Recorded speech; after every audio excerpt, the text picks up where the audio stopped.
बच्चों, चलिए प्रश्न को समझते हैं। प्रश्न है, एथेनॉल के जलीय विलयन की मोलरता ज्ञात कीजिए, जिसमें एथेनॉल का मोल अंश 0.04 है। मान ले जल का घनत्व 1 है। तो बच्चों, सबसे पहले प्रश्न की मुख्य अवधारणा को समझते हैं कि प्रश्न की मुख्य अवधारणा क्या है।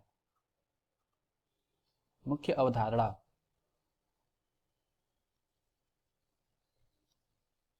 तो बच्चों इस प्रश्न की मुख्य अवधारणा में हम क्या करेंगे कि जो एथेनॉल है उसका मोल प्रभाज देखेंगे। एथेनॉल का मोल प्रभाज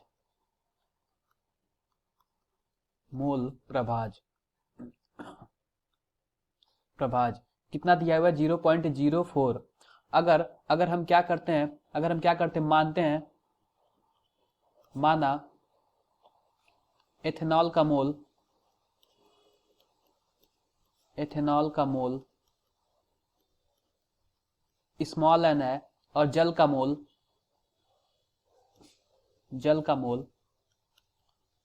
कैपिटल एन है, तो एथेनॉल का जो मोल प्रभाज होगा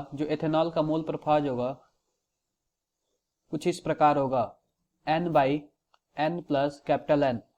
हम ये मानते हैं कि जो जल है वह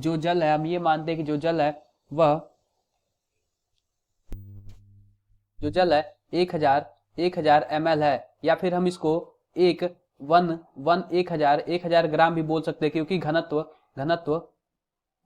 1 दिया है। घनत्व 1 ग्राम बाई ml दिया हुआ है, 1 ग्राम बाई ml दिया हुआ है। इस प्रकार हम बोल सकते हैं कि जो 1000 ग्राम होगा वो 1000 ml के बराबर होगा। इस प्रकार हम जल का मोल इस प्रकार निकाल सकते हैं।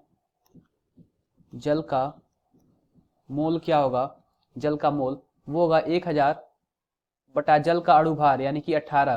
कितना आएगा? 55.55 मोल आएगा। 55.55 मोल आएगा। इस तरह हम इसको ऐसे लिख सकते हैं क्या? N बटा N प्लस 55.55। और ये कितना है? जो हमारा मोल प्रभाज है एथेनॉल का वो कितना है? 0.040। कुछ इस प्रकार है। इसको अगर हम हल करते हैं तो इस प्रकार आता है N बराबर 0.04 N प्लस 2.222 कुछ इस प्रकार आता है। और n का जो मान आता है वो कुछ इस प्रकार आता है 2.31 मोल। n का जो मान आता है वो 2.31 मोल। या फिर हम बोल सकते हैं कि जो एथेनॉल का मोल है वो 2.31 मोल आता है। तो बच्चों आओ हम देखते हैं मोलरता क्या होगा।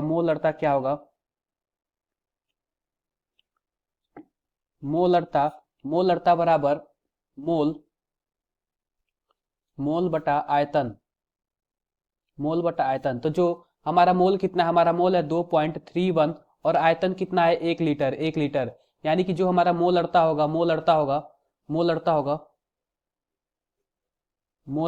वो आएगा 2.31।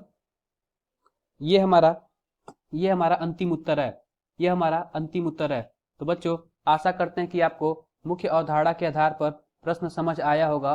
धन्यवाद।